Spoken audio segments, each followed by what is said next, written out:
buligak sa ato kapwa mga freelancers, and ito talaga ang passion and my mission. I joined FAPSCO kasi for me, lahat ng ginagawa ko sa FAPSCO is a privilege ko siya tinitignan eh. Kasi once in a lifetime in history na bigyan ka ng chance na mag-contribute. Stepping stone na rin to para maabot yung goal ko. The vision of the organization aligns with my personal vision, which is to develop and nurture an organization within Zamboanga City that provides much needed support for our online workers. I joined FOPSCO because the people I've met have the same values, vision, and mission as mine, and that is to provide assistance to those who would like to jumpstart their career as a freelancer. One of the reasons why I joined FOPSCO is because as a freelancer, I think it's important for us to have access to training, whether free or paid. Wanted our individual reputations to have a collective reputation for excellence. I wanted to be part of an organization that would be a pioneer group of individuals who will be working to promote online freelancing here in the Philippines. The reason why I joined this organization is that I saw their mission and vision towards helping all Filipino freelancers. I choose FAPSCO because we learn and grow as a community to help also others. I feel more safe and secure knowing that my knowledge and skills will only come from the most renowned and experienced online freelancers and racketeras here in the Philippines. I joined FOPSCO because I saw the potential growth is not just reaching one's goals and being successful, but there is camaraderie. I am very inspired with their achievements and advocacy in promoting and helping Filipino freelancers. Want to join FOPSCO because of two things. Number one, I want to help freelancers to get a job. And number two, I want to learn more from you. I hope that here we will all grow together. We grow together.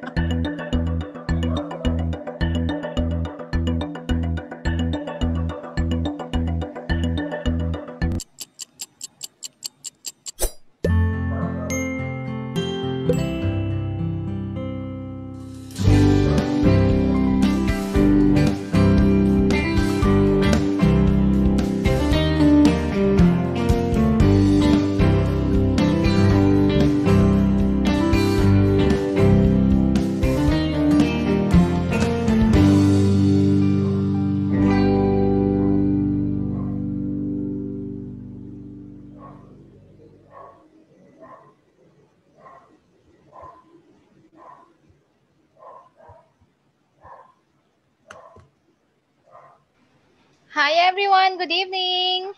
Live na tayo? Hi! Yes! Ayan, maraming salamat. Andito na naman kami. And tonight, meron kaming special guest. But before that, of course, I wanted to say hi to all our friends and online professionals. FAPSTalk is brought to you by FAPSCO, the national-based cooperative for and by Filipino online professionals. Please like our page, facebook.com/fapsco.ph, and you may also find us in Instagram, YouTube, LinkedIn, or visit our website, fapsco.ph. Now, meet my very dear friend, Chehan. Wala si Shirlene ngayon, so tayo munang dalawa. How are you? Lutang. Hi, Rosh. Lutang talaga. How are you is a relative question. Oo nga. Yes. Naiintindihan ko kasi ngayon ay panahon ng DJT. Oo, talaga. Sobra. And I'd like to extend our sincere condolences to Shirls.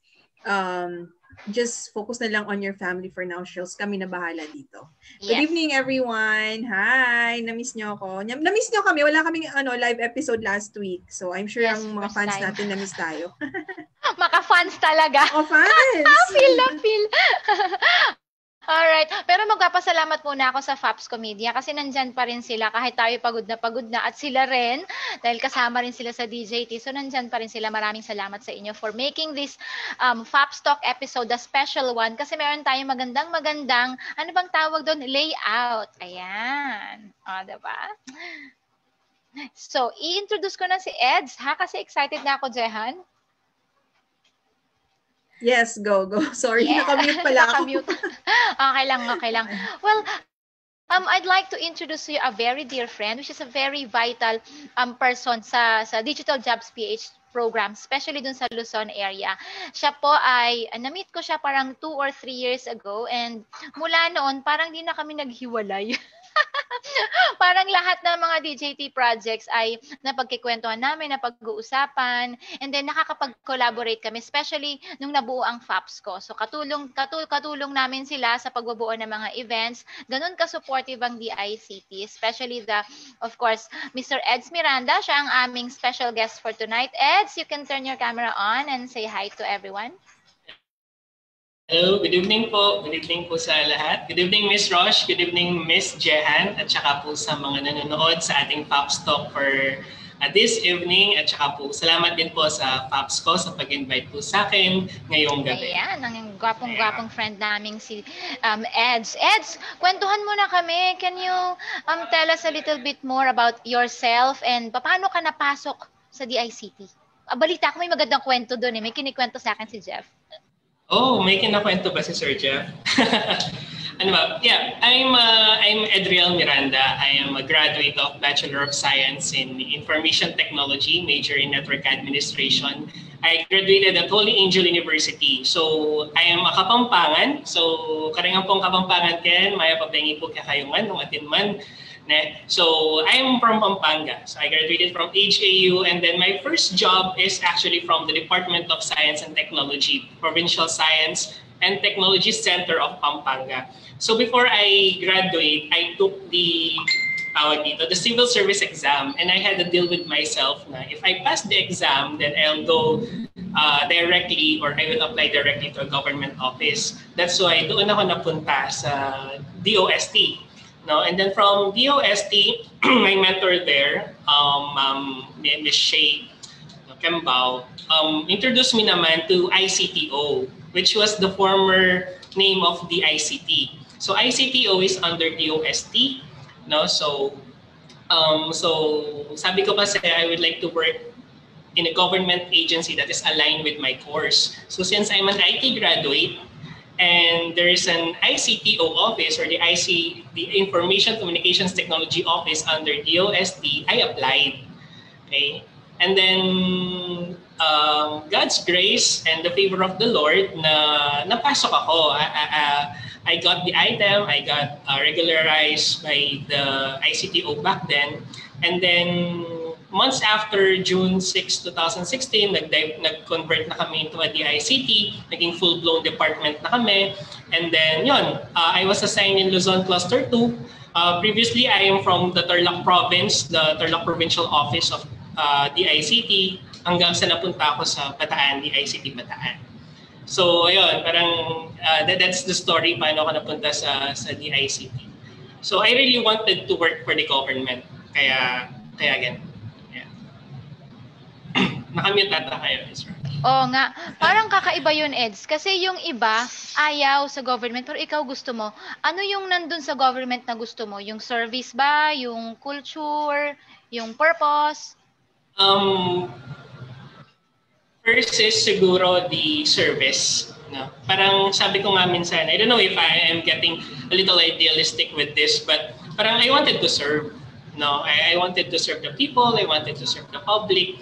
Kaya, ayun siguro one of the driving force bakit ako nag-apply sa government. And then, syempre yung purpose natin. I think one of my purpose na rin is to really serve the country or to really serve the people. So, ito siguro yung way ni Lord para ma-serve or ma-fulfill ko yung purpose na yun is mapasok ako sa government. And then, ito. So, at a young age, the age of 23, nakapasok ako sa government. And ayan, I've been working for the past 5 years na sa DICT and for the past 7.5 years for the government. Ayan. Akala ko 23 plus 5 lang, aangal na sana ako. Muntik na lang mo sumunod. Yan, may tanong ka para kay Eds? Huwag mong ibista yung age, Ross. Mukha pa naman siyang 16. Wala naman akong tanong pa so far. Pero ano lang ako kasi sobrang opposite kami. Ako naman, pinipilit akong mag-apply ng, not really pinipilit, but parang yung pressure na feel mo, na mag-apply ako sa government. Tapos pinapag-take nila ako ng civil service exam para daw maka-item ako, ganon. Hindi ako nag-take para wala akong dahilan na mag-apply sa government. Para sabihin ko, wala akong CS. Okay na, tapos na yung usapan. Ako nag-take din ako, pero hindi nga ako nag-apply kasi marami ako naririnig na hindi magaganda. Pero binago kasi ng DICT yun eh. Oo. Promise! Totoo, sobra. Grabe naman. Sobra. Binago ng DICT yung mga hindi magagandang naririnig ko sa mga government agencies. Yun yung gusto kong malaman ng iba. Ano yung merong kultura ang DICT? Bakit ako mismo parang natutuwa na makipagtrabaho sa inyo, makipag-collaborate? What's with DICT? Kwento mo sa amin, ano yung meron sa loob? Anong meron sa loob? Parang, well, to be fair naman, with other government agencies and with other government institutions or offices, especially with the local government units, we are all doing good. Now, I can confidently say that what is happening kasi is sometimes na-highlight yung medyo hindi magaganda. Now, let's admit it. There is there's a stigma na parang when you talk about the government, parang maano dyan, maraming anong tawag dito? Red tape dyan, mabagal dyan and everything. But what the people don't know or knows little about is that people are working naman. People inside the government offices are working. Medyo less parang hindi napapansin or hindi masyadong appreciated kasi nga na-overpower ng mga medyo negative things na nangyayari sa government. Anyway, so what's with the ICT? Well, I can speak with Luzon Cluster 2. Yan, dyan kasi ako nag-start or dyan talaga ako kasama. It's the DICT Luzon Cluster 2. By the way, DICT is clusterized, hindi pa kami regionalized. So walang region, DICT Region 3, DICT Region 4. So hawak namin yung dalawa. Luzon Cluster 2, merong hawak namin ng Regions 3 at saka Regions 4A. Siguro, I don't know, pumasok na lang kasi ako sa DICT na it's a combination of the, parang veterans and the young bloods. So meron tayong mga seniors na sa government service and then nandito kami, parang yung batch namin na 2016, pumasok kami as young bloods. Siguro there was just a mixture of culture, mixture of ideas, mixture of working habits. Kaya siguro nag-jive. Kaya siguro na-develop din yung pagiging productive, na-develop din yung mga iba't ibang strategies, iba't ibang practices na tingin namin ay talagang nagkaroon ng magandang impact doon sa naging output ng LC2 for the past 4 years or for the past years na nandun ako, na na-witness ko. So I think yon, and then we really had a good working environment. We have a good relationship with one another. We have a good relationship with our bosses, with the management. The management hears us and then we hear them. So I think there's a good collaboration kaya medyo hindi mahirap makapagtrabaho ang isa't isa. Then ayun nga, I think the mixture of the previous generation and the current generation, yung naging combination, their wisdom and knowledge plus with our ideas, there was really parang tawag dito, magandang combination or nag-complement kami sa isa't isa. So I think that's one of the secret din. What's good thing is, minsan kasi yung iba na medyo nasa senior years na medyo hindi na sila open or medyo close-minded na. Pero I think with the DICT, Luzon Cluster 2 is naging open sila and we listen to one another. So we really had a good working relationship. Galing. Actually, yun nga yung kinakatuwa ko. Hindi lang din kasi sa LC2. Nakita ko rin yan kasi di ba napunta rin ako ng Visayas. Yeah. Parang yung mga young bloods na sinasabi mo, kayo yung parang mga excited palalo. Kayo yung merong pinanggagalingan ng innovation, ng mga fresh ideas. Parang yung, kahit yung mga events lang, makikita mo sa mga events na well-prepared. Tapos, very, technology savvy sila. So, ang ganda ng kinalabasan. Plus, yun nga, yung innovation, para mga artistic silang lahat. 'Di ba? Kahit magmula sa MC, sa mga games, and yung flow ng program. So, talagang nakakatuwa. So, Sige. Commendable din kasi yung mga leaders, like say for the directors level, from Luzon Cluster 1 to Mindanao Cluster 3, yung mga talagang directors, they have very good ideas, knowledge, and wisdom. Tapos we're just here to execute what they are thinking. So siguro ganun nangyari. If we're a machine, there's a good combination talaga from the intelligence to the motors, parang ganun. Yeah, parang well-oiled machine siya nangyari. Yeah, well-oiled machine talaga siya. Sige, sundutin ko na yung tanong, Zehan, no? Saan nagsimula yung RISTT, and then paano siya nag-transition to Digital Jobs PH? Ano ba siya? Para marami kasing hindi nakakaalam kung ano yun. Disclaimer lang, mag-speak ako doon sa time or season na pumasok na ako sa DICT. Kasi pumasok ako 2016 and I think existing na yung RIS. No? Or tinatawag namin siya before is Rural Impact Sourcing. Okay? So yung Rural Impact Sourcing, ang aim niya ay madala yung trabaho in the countryside. No? Kaya kung from the term itself, Rural Impact Sourcing. So from the rural, we wanted to create impact using the sourcing. Yung term na sourcing parang dun sa BPO or BPO, parang ganun, outsourcing, parang something like that. So there was a story na hindi ko makakalimutan, yung story sa Kapatagan, Lanao del Norte. Kapatagan, Lanao del Norte. Yung talagang tumatak sa isip ko pag sinasabi mong RIS. No, there was this man, I don't know, ang naalala ko na lang is Nelin, close sa pangalan na yun, no? Ba yung graphic artist? Parang gano'n, na nag-work siya in the countryside and then in-explore niya yung IT BPM industry, yung online freelancing, hanggang dun sa nag-grow siya, hanggang sa nakapagtayo siya ng isang BPO or nakapagtayo siya ng sarili niyang BPO. So that story inspired a lot of local government units, inspired a lot of people. So parang yun yung naging driving force din nung naging rural impact sourcing natin. Kaya in-implement na siya throughout the nation. So yun yung naging project ng DICT din. And then, ang aim ng rural impact sourcing is to promote and create awareness on the booming industry of IT BPM and online freelancing industry. So it helps to promote job opportunities that are available online. Okay. So, di ba, mapapansin naman natin ngayon na ang daming graduates, ang daming talents, pero hindi yun masabayan ng availability of jobs. Di ba? So, say for example, out of 1,000 talents, meron ka lang available na 100 jobs sa mga localities natin. Say for example, here in Bataan or so somewhere, example lang yan. So, anong nangyari? Nagkakaroon ng talent migration, pupunta sila sa Manila or sa Metro Manila kasi doon talaga ang center ng natin, ng industry, no? So, ang nangyayari is nagiging congested ang Metro Manila. So, malayo sila. So, one of the aim also is to develop the countryside, i-develop yung mga provinces na malapit sa Manila para ma-decongest yung Manila at mabalik yung mga tao kung saan sila nakatira. Diba? Parang mas masarap magtrabaho pag nasa hometown ka.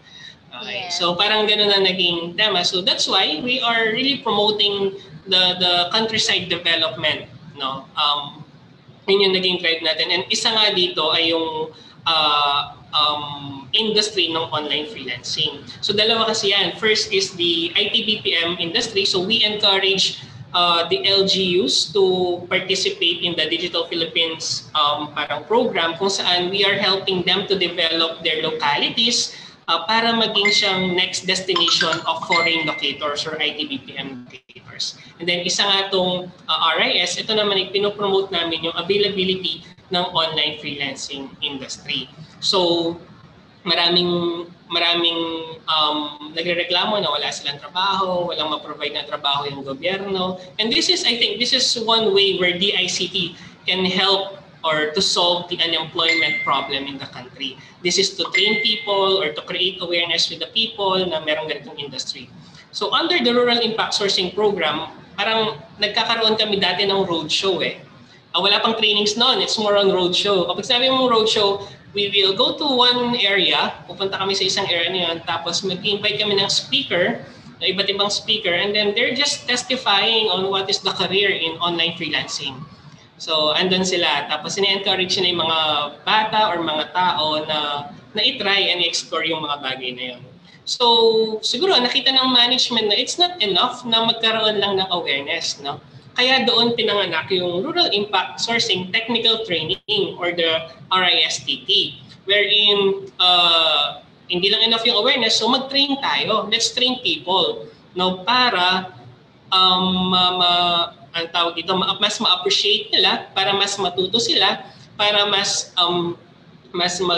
ma-develop yung skill nila papunta sa digital economy or dun sa online freelancing nga. So, ayun, from there, marami ng stories ang nag-emerge. So, I remember before sa Luzon Cluster 2, way back in 2017, we just have 4 locations eh. That's Cavite, Aurora, Tarlac, and Bataan. Ayun yung 4 lang yun. Hindi pa masyadong maraming trainings nun, no? And then from there, and kasama din yung ibang cluster, syempre may mga numbers din sila. I think there are also 4 locations din. And then from that first batch, napakalaki ng naging impact. There were a lot of success stories, stories of rags to riches, from zero to hero. And then doon nag-emerge na nakita nila na there was really an impact na nangyayari doon sa mga nangyayaring trainings natin. So, say for example, in Cavite, di ba, there are OFWs na hindi na kailangan umalis ng bansa at nandito na lang sila at nangyari, naging freelancer na lang sila, tapos nakapag-create sila ng cooperative. So, I think that's the G-Works Carmona. And then in Tarlac, no, we have scholars there na, yun nga, mga yung asawa niya, former OFWs, gusto niyang umuwi. So, nag-train siya under RISTT. Now, she's a very successful online freelancer. Hindi na kailangan umalis ng bansa ng asawa niya. And then, yung iba naman, they are being trapped in the corporate company na malayo nga sa pamilya, gusto makasama yung anak. Naging online freelancer, very successful na sila ngayon. And then, a lot of stories sa Aurora, no, marami ring naging stories na parang from isang tricycle driver na naging freelancer din, sideline din niya. So nagkaroon ng dagdag na kita sa buhay niya. So ayun, those stories of impact na ganun pala kalaki yung nabibigay ng training program na to sa mga tao, ay yun talaga yung naging foundation kung bakit siya lumaki or bakit siya lumago. Bakit naagaw niya yung atensyon ng mga tao sa Congress, ng mga tao sa Senado, na para bigyan pa ng pansin itong training program na to. So from 2017, nag-evolve siya into 2018 na nagkaroon ng additional courses. From 4, naging 8 courses. 2019, naging 12 courses na, 12 training programs. Until 2020, parami yung numbers na nangyayari or na kinoconduct namin trainings per cluster. So, ayan, it really created impact. So, yung DJT, it's just a rebranding technically. No, it's called Digital Jobs PH, just to align it with the Digital Philippines program. No, kasi na-develop yung Digital Philippines program now to align it. Ginawa siyang Digital Jobs PH training. Pero it's the same concept, it's the same vision na makapag-provide ng trabaho sa mga tao. Ayan. Yes. Alam mo ba, Ed, si Jehan, product ng DICT. Hindi ko Hello, alam, RIS ba? Jehan o DJT ako na? Dyan sa RIS ako. Relate ako dyan sa sinasabi ni Sir Eds na to decongest the metro. Kasi ako talaga, nag-work ako in Manila for 6, 7 years since 2006. Umuwi lang ako dito ng, I think, 2012, 2013. Tapos bumalik ako for another year. So talagang na-feel ko yung difference ng nagwo-work ka in your own hometown and yung nandun ka sa metro. Talagang not just parang ano kasi iba kasi yung Manila sobrang congested siya. You don't have time to think and you don't even have enough time for yourself kasi talagang lagi kang nagmamadali. So, yun yung isa sa reason. Tapos yung mga anak ko, hindi ko sila mabantayan, I can't watch them growing up. So talagang nung dumating yung RIS and ang ESL teaching ako dito for 1 year, nag-freelance writing, lahat ng gigs sinubukan ko. Hanggang sa yun nga, dumating yung RIS, doon talagang, alam mo, umiyak pa ako nung graduation. Kita ko yung video. Emotional. Kasi feel ko yung talagang yung impact sa akin at yung impact on and nakita ko kasi yung parang yung impact niya sa future ko with my kids na talagang ano siya I can really benefit from this. There's really a lot for me to gain. And sa same experience din sa mga trainees ko, karamihan ng mga trainees ko lately are working in the metros na gusto nang umuwi. But they don't know kung may uuwian ba silang trabaho pagdating nila dito. Now, with the same sahod or same na sort of parang trabaho. Kasi pag galing ka kasi karamihan ng trainees ko galing sa call center. So parang iba yung mindset mo pag nasa call center ka, iba yung trabahong alam mo as compared to the available jobs that you'll be able to get in the provinces. So malaking tulong talaga yung pag-train natin sa kanila for them to come home and to stay home. Kasi kahit yung assistant trainer ko ngayon sa Nueva Ecija, si Madeline, she was also working sa call center sa ibang lugar. I think she was in Manila, Makati also for 7 years. At ngayon she's back home in Zamboanga. She's working here online. At talagang product din talaga siya ng DJT naman. Kasi last month sila gumraduate. Yon. Relate ako. Perfect example ako dyan, sir. Yun na nga. Kaya nga binanggit kita. At saka most of our scholars, no, sila talaga yung mga, well, I don't want to be gender biased, no, pero these are housewives, no, mga mommies na gustong alagaan yung kanilang mga small babies, di ba, na gustong magstay sa bahay. Sila yung talagang, sure, ayoko na magtrabaho, gusto ko sa bahay lang ako, gusto ko maalagaan yung anak ko, pero gusto kong kumita ng pera, paano ba? So I think the online freelancing industry is the answer, and RIS or DGT can really help you with that.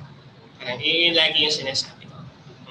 Totoo, karamihan nga usually karamihan na nagsasucceed din talaga pero yung naging scholar ko naman last sa WebDev ko na training is lalaki naman siya, he's working sa LGU. Pero naka-medalist pa siya. Yeah. So, pero karamihan, siguro mga 80% of the graduates are mothers. Yeah, totoo. I agree. Ayan pa. Eds, pwede ba natin silang kwentuhan? Anong difference ng DICT training program sa mga training programs out there na kailangan nilang magbayad? Kasi ako, before, nag-offer din ako ng course. Kaya lang, parang nakukonsensya akong maningil. Sabi ko, wala na nga silang trabaho, tapos sisingilin ko pa. So I stopped. Sabi ko, ang hirap, gusto ko mag-train ng free, pero hindi naman pwedeng hindi ako magbayad ng bills, di ba? Kaya para sa akin, lagi ko sinasabi, parang fairy godmother ang DICT sa akin kasi I get to do what I love doing. Tapos hindi ako maniningil. Pwede pa ako mag-refer ng mga trainees sa kung ano-anong classes na mag-open, di ba? So gusto kong ipaliwanag mo sa kanila, ano yung meron sa DICT training programs? Why would they choose the free one over the paid one? Kasi karamihan ng alam nila pagbayad, mas mataas yung value. Pero sa atin, baligtad yan eh. So, kwentuhan mo sila, please. Paano ba? Siyempre, ang unang advantage is libre, di ba? The government is offering the digital jobs page training for free of charge. Wala pa tayong babayaran dyan. No? Gobyerno po yung bahalang mag-charge or mag-fund para po sa pag-aaral ninyo. Kaya tinatawag po namin silang scholars. No? We don't call them trainees, we call them scholars. Kasi they are studying under the government fund, no, for this certain course. Siguro one of the advantage, syempre ma'am, I just want to be biased also. No, we don't want to kill the industry of those organization that is offering a paid training. Pero siguro one of the advantage of the digital jobs page training is you have parang you're having a family when you undergone the training. Okay, what I meant with the family is from the trainer, from the course monitor, together with your classmates, no, you really get to bond, no? Kasi feeling ko kapag kasi, I don't know feeling ko kasi kapag medyo paid siya, there was medyo, I don't know kung meron ba silang relationship or what, pero what's good thing about the DJT is we always say to our trainees, or I mean scholars now, we want this class to be a family kasi there's a lot of things to learn, no? Ang DGT, alam niyo naman po na hindi lang to basta-basta training, no? This is really a workshop, a task-based training na napakahirap. No? Hindi sila naniniwala dyan. Hindi sila naniniwala dyan. Sige. Kami. Yes. Stress Hindi mo sila yan naniniwala. Hindi. So this is a task-based training. Since this is a government fund training or scholarship, syempre, sabi nga nila, there's no such thing as free lunch. So we will demand something from you. No, so as a scholar, no, you are required to really submit the task. You are required to attend daily the training attendance. Kasi kapag binayad mo tapos nasa ikaw mismo, minsan pwedeng hindi ka umattend pero minsan hindi mo na lang itutuloy kasi nawalan ka ng gana. Pero sa DJT kahit wala kang gana, itutuloy mo.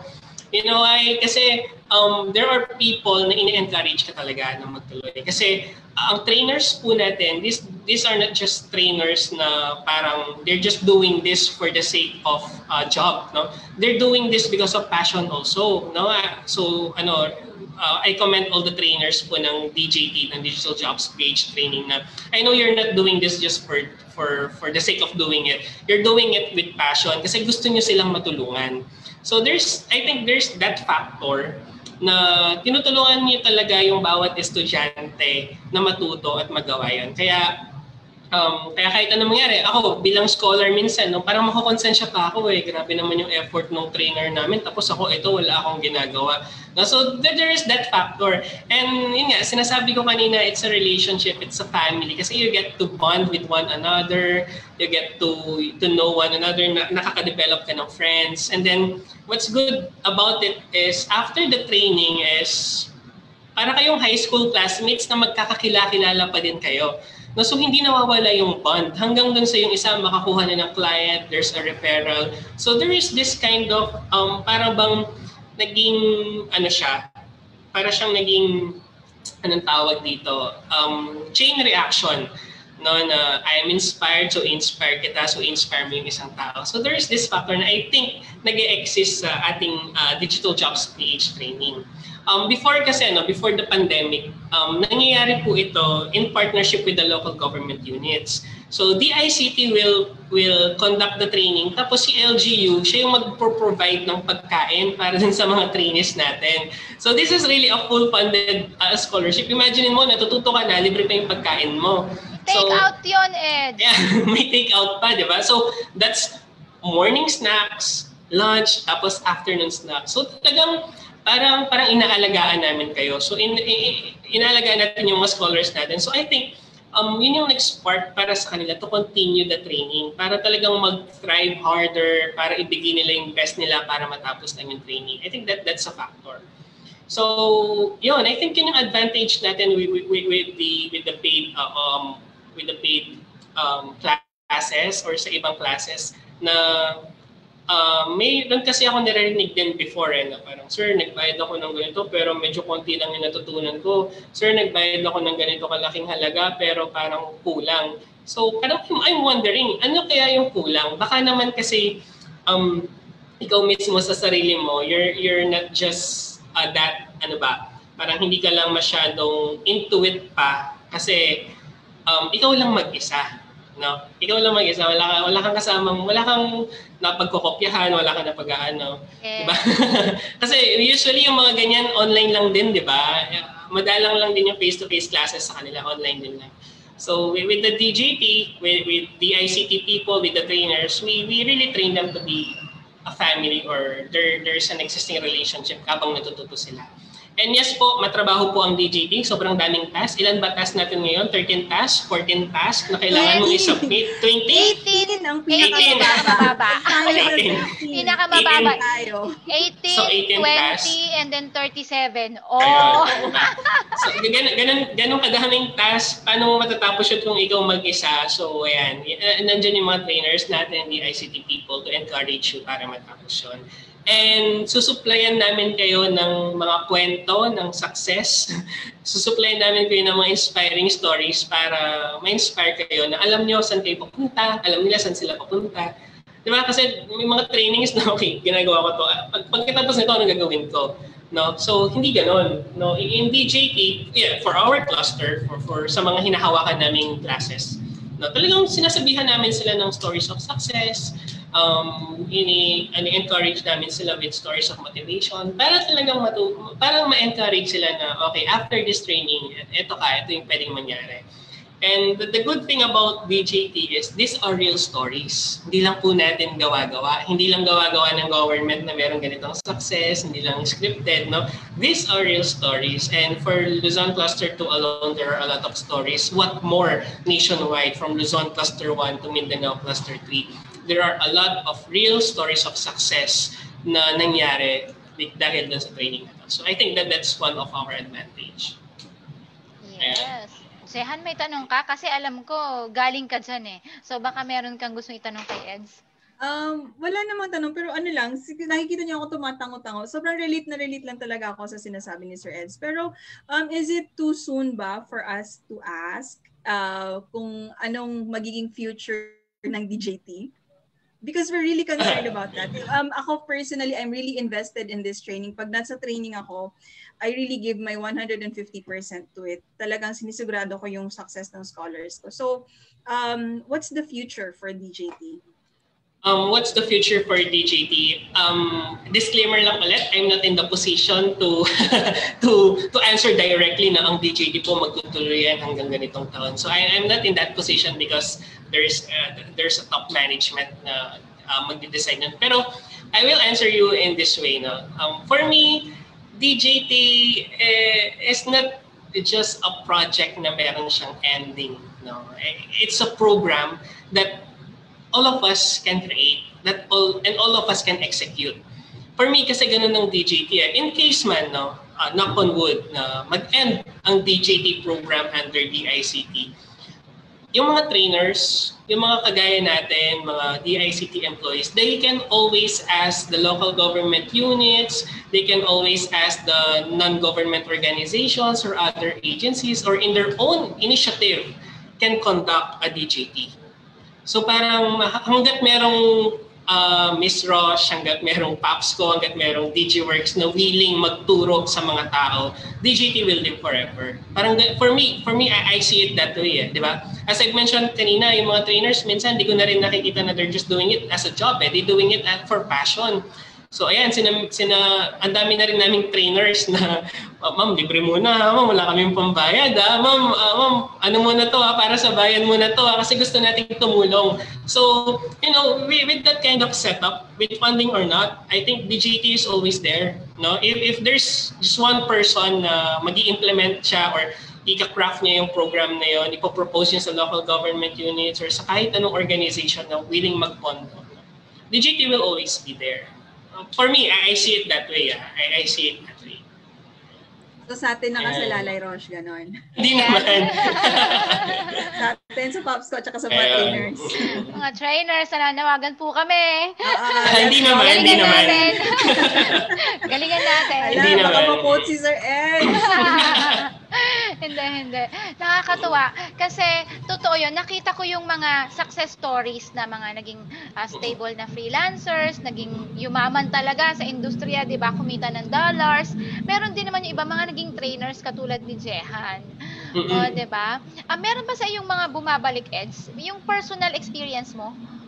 Na bumalik sa'yo. Kasi sa akin may mga babalik ng mga estudyante na, Miss Rosh, thank you po, ganto. Ganito na ako ngayon, dati ako ganito. Alam mo yung kwento nila. Meron ka bang specific kwento na hindi mo makakalimutan?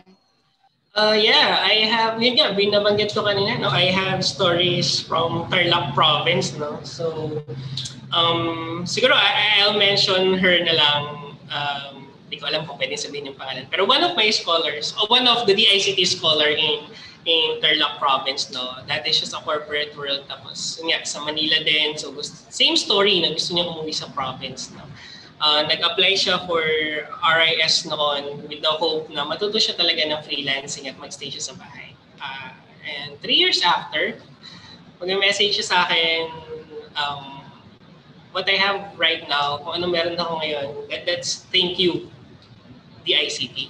So ganun yung mention niya. Parang lagi nilang sinasabi na salamat DICT kasi natutunan ko tong ganitong bagay. Salamat DICT kasi open yung opportunity ng freelancing sa amin at ganito na yung sitwasyon ko ngayon. Salamat DICT kasi sobrang dami ko ng clients ngayon na minsan pinamimigay ko na lang.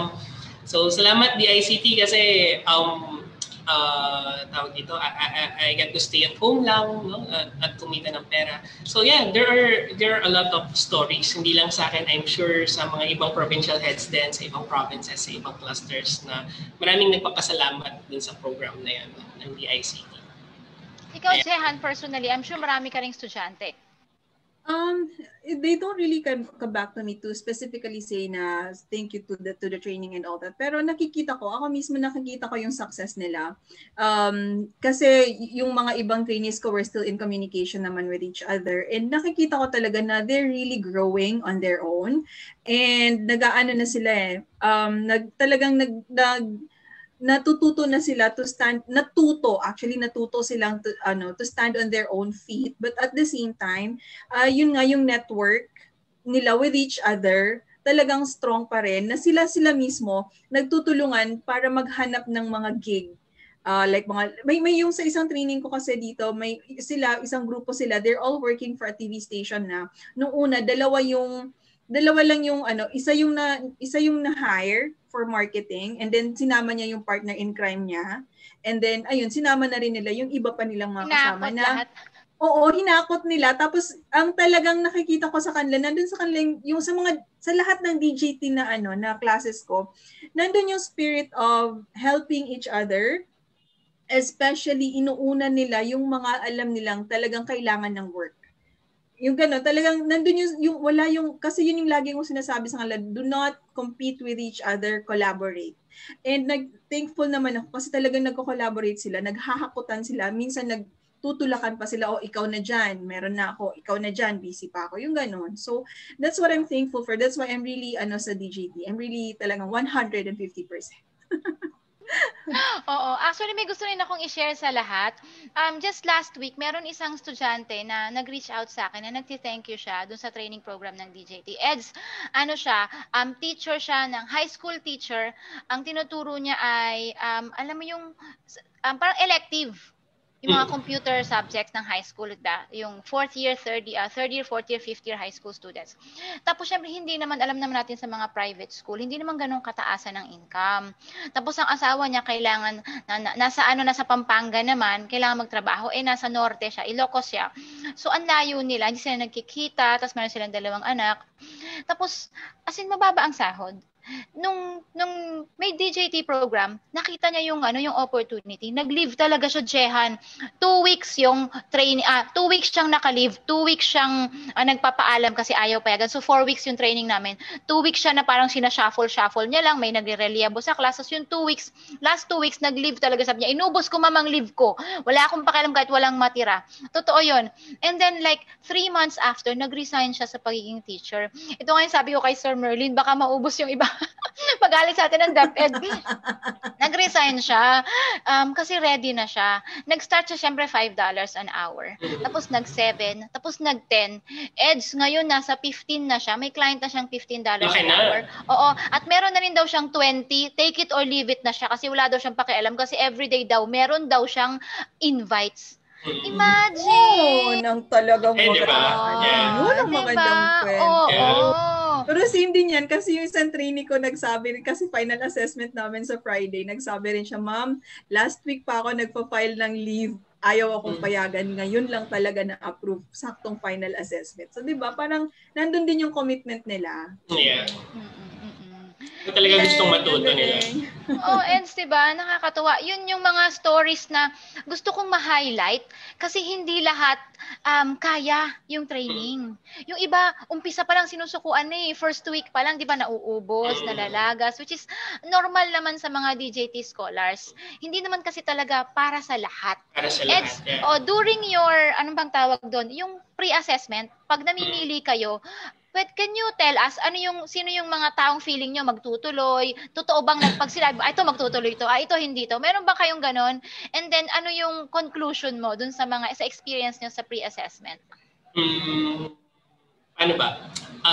First is marami kasing profile yung mga nag-a-apply. Yung iba gusto lang ng certificate. Di ba? Yung iba gusto lang ng certificate or yung iba bored lang sa buhay, gusto nilang mag-training. Pero one of the factors kapag alam mo gusto niyang matuto or magstay siya, is yung purpose niya. What is your purpose? Why do you want to join this training? And kapag sinabi niya gusto kong maging freelancer, one point na yon. You know what? Kasi yung iba nag-a-apply, they don't know. Parang gusto lang nilang mag-training pero hindi nila alam anong ending nila. So, one advice siguro sa mga nag-assess. I don't know. Meron tayong kanya-kanyang strategy. Pero ako kasi one factor na kinukuha ko siya as trainee or scholar is yung purpose niya. At the end of the training, what will you do?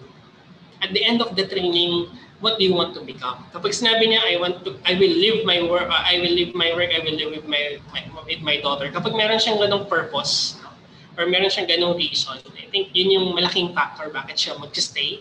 Bakit kahit gaano kahirap yung training ay tatapusin niya. Kasi ang lagi niyang pangahawakan ay yung why niya. Bakit ka sumali sa training na ito? And those people na naiintindihan or alam nila na after this training, magiging freelancer ako. Sila yung mga nagsistay. Papasa siguro ako pag ako na in-interview mo noong mga panahon ko. Kaya, di ba? yan mismo yung sagot ko nung in-interview ako. Yan mismo. Si Raquel din, si Riz, yan din yung mga namin. It's the common why. Yeah. You need to go back. Bakit nila gustong sumali? Ayan. Pag sinabi nilang gusto ko pong kumita ng mas marami para sa pamilya ko. Kasi yun yung may hugot di ba? Tama si Ms. Ross kanina, hindi para sa lahat. Kasi may kanya-kanya naman din tayong calling. Di ba? Ako, tagal ko nang gusto maging freelancer pero hanggang ngayon, wala pa akong, di ko pa natutuloy yung pagiging freelancer ko. Why? Kasi iba yung calling ko. Diba? So, siguro ganun din yung ibang nag-a-apply.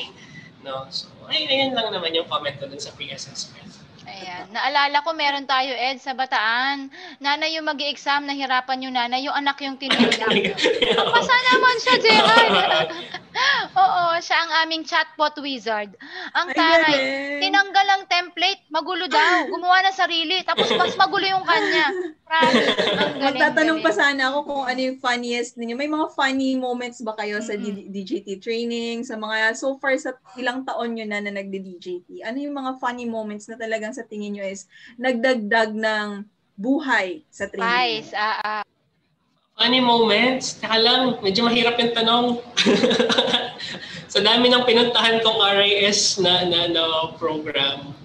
Mauna muna kayo, ma'am, siguro. Siguro hindi funny. Yung na lang po, yung most memorable na talagang, yung something that really touched you or parang talagang may impact sa inyo. Okay. Siguro meron kaming scholar nun sa Tarlac na, hi ma'am, kung maririnig mo man ako ngayon, sorry, ilalaglag kita, na she really doesn't know how to use a flash drive. And siya marunong gumamit ng flash drive. So parang talagang non-techie siya, talagang non-techie. Wala siyang masyadong alam, PowerPoint, ganyan, etc. So hindi niya kabisado talaga. So first time kong makakita ng hindi marunong gumamit ng flash drive. So hindi alam pa na mag-copy from the flash drive to there. So parang nabibirduhan ako. So meron ba lang ganito talaga? Pero isa siya sa mga medalist. at the end of the training, no, from that day one experience hanggang dun sa natapos yung training, ang layo ng tinalon talaga. As in, siya yung isa, ngayon, very successful freelancer na siya. Tapos naging medalist siya. Ayun, iniwan niya yung corporate job niya, nag-focus siya sa freelancing. Tapos, ayun, so lagi kong kinakwento din yun. Imagine mo, hindi siya marunong gumamit ng Flash Drive, pero malaki pa sahod niya sa akin ngayon. Parang gano'n. Diba? Sana all! Yeah.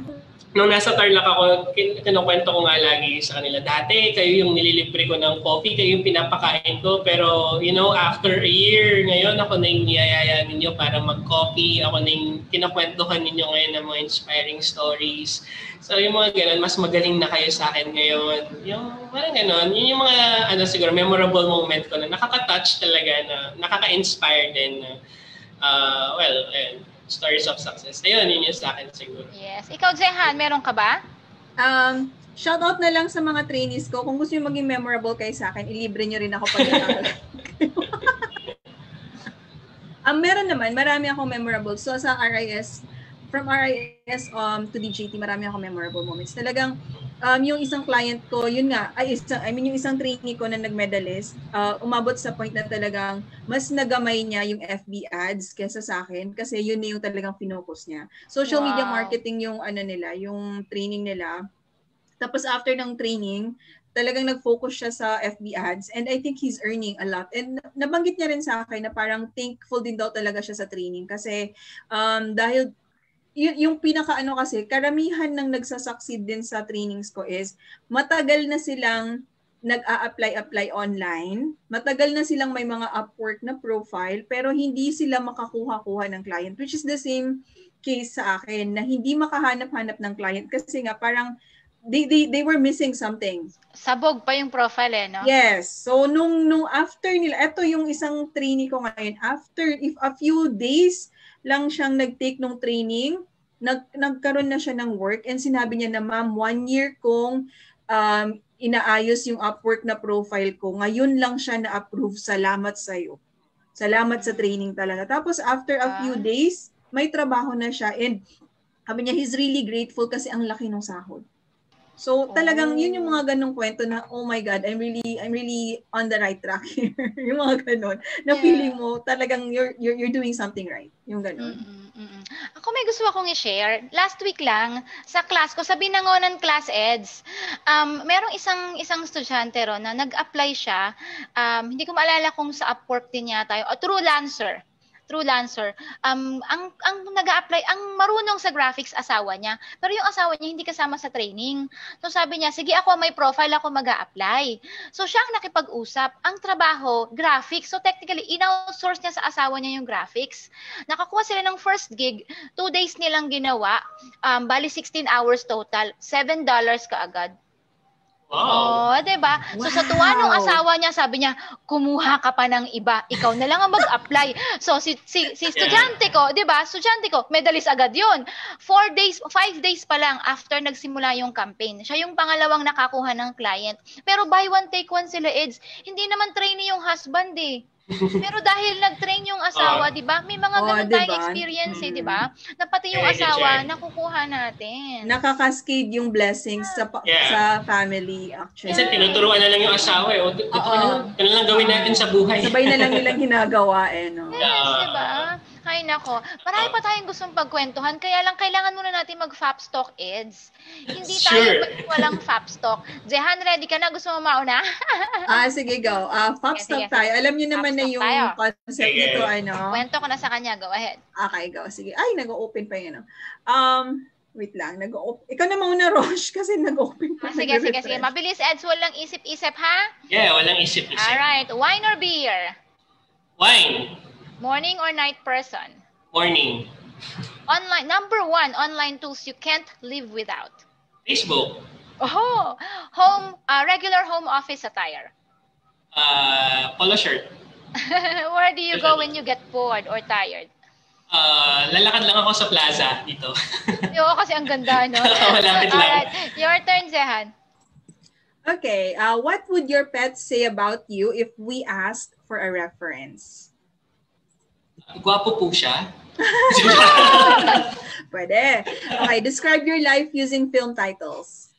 Film titles. Naku, mahina ako sa film. Sobrang hina ako R13 sa po film. na films, ha? Ano? R13, rated 13 R13 na film. Ano kasi yung question, ma'am? How will... Describe your life using film titles. Film titles. Sabi sa inyo, mahina ako sa film eh. Wait lang. Iniisip ko yung pagbibinata ni Eds Miranda.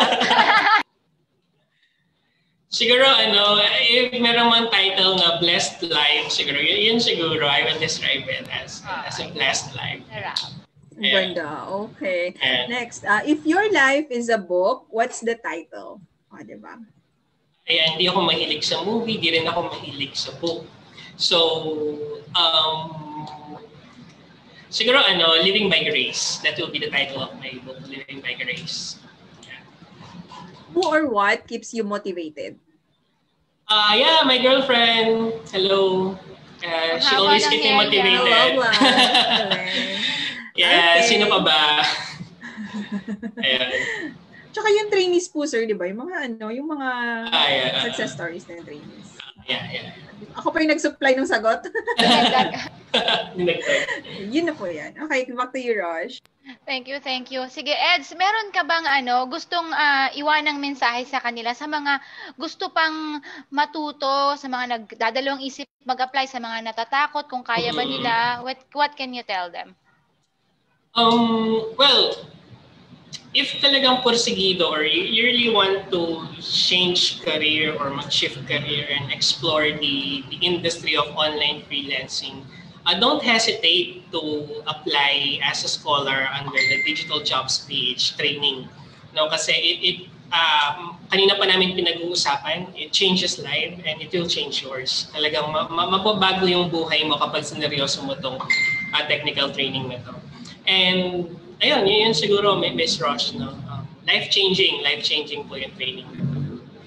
Ayan, thank you so much, Eds. Maraming salamat. Yes. Marami pa tayong sana pwedeng pagkwentuhan, kaya lang talagang isang oras na tayo, baka mainip naman na sila. One last question.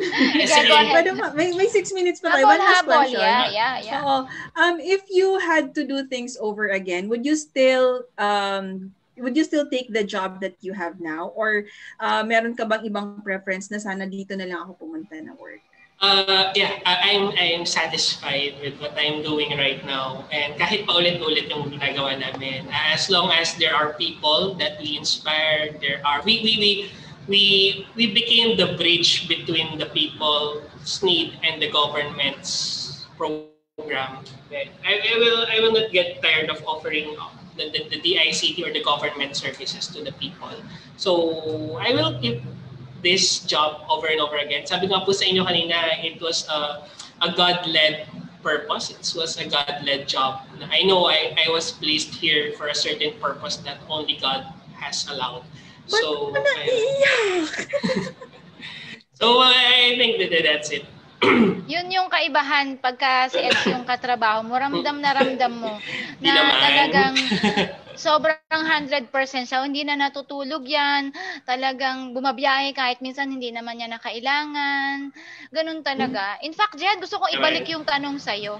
Kung ikaw naman, kung tayong dalawa, sige, sagutin natin yan. Kasi ang ganda ng tanong mo, kung ikaw naman, would you choose something else? Or ito pa rin ang ipipiliin mo? Actually, ganun din yung I'm not really a religious person and hindi ako masyadong mag-God, pero I believe in a higher power and I believe that I was led to this path through everything na pinagdaanan ko in the past, na talagang lahat yon kinailangan ko silang pagdaanan para mahanap ko yung RIS. Kasi kahit yung pag-meet ko kay Raquel, I would not have become close or hindi ko lalakasan yung loob ko na kwentuhan kay Raquel kasi sobrang intimidated ako sa kanya. Boy, Ang was I ganda wrong. kasi eh. Boy, was I wrong. Ang ganda kasi. Oo, sobra. Pero hindi ako magkakaroon ng lakas ng loob kasi I'm an introvert. I used to be an introvert. Hindi ako magkakaroon ng lakas ng loob to go to her and befriend her kung hindi ko nalaman na ESL teacher din siya sa 5-1 Talk. So, parang even the experiences I had with 5-1 Talk led me to every step of my RIS journey. So if I had to do everything over again, I would not change the course of my life. Dito kasi parang nafe-feel si Sir Eds is just one of the young bloods in the ICT. Kahit yung mga young bloods dito sa MC1, nafe-feel ko talaga yung mga everyone in MC1, nafe-feel ko yung talagang nandun yung commitment nila to do their best.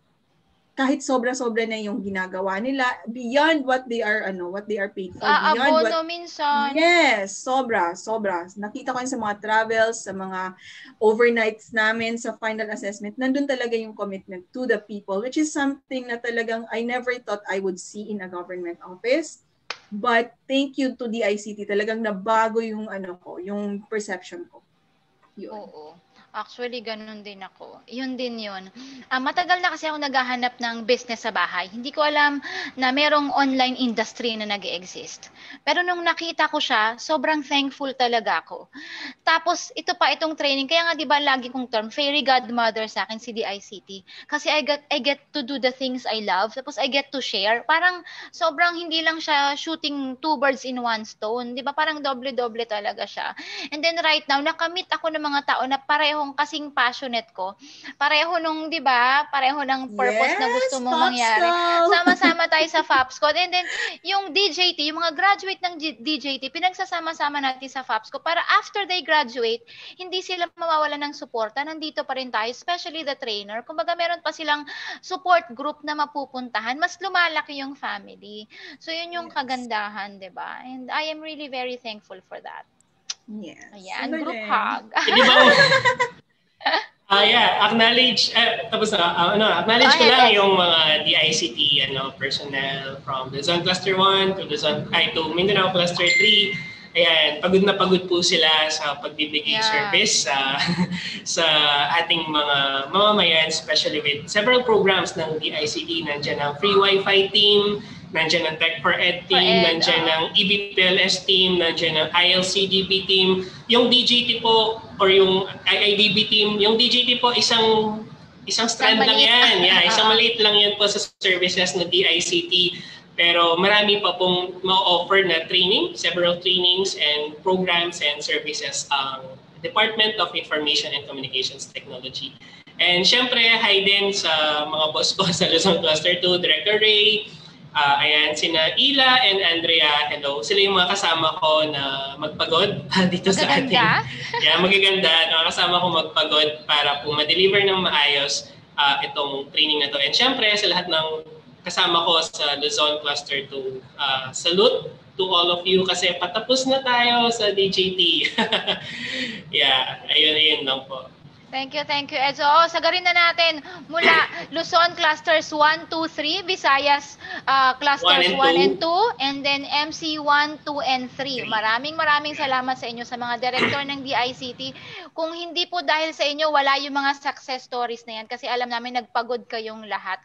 Mula sa top level management hanggang sa pinakababa. Ramdam namin yung full support ninyo. Thank you. Jehan, gusto mo bang mag-outro na? Okay, so thank you so much, Sir Eds, for accommodating us tonight. Kahit alam ko, usually naman kasi yung mga guests natin dito sa Pops Talk, biglaan eh. Pero thank you so much for joining us. And guys, hindi na namin nabasa yung comments, pero may nag-comment, basahin ko lang ng mabilisan. Si Rowan Orsina, sabi niya, good eve po, na-try ko ma'am sa may bayad. Mas intense po ang training ma'am sa DICT. In-depth po talaga sa SMM. Ngayon, kay Ma'am Shirlene Fortunado, talagang push po talaga kami. Ang dami po talaga natutunan. Thank you, DICT and DGT sa opportunity. Okay, just one of the success stories that we have. And everyone who watched us right now, thank you so much for watching us. And hope to see you again next Wednesday. Please like our page, facebook.com/Sir www.fopsco.ph, a national-based cooperative for online Filipino professionals. And you may also find us on Instagram, YouTube, and LinkedIn. And if you had some takeaways in tonight's show, please share this episode so that others can also learn like you. And also thank you to Fopsco Media, our partner in giving us this very beautiful setup.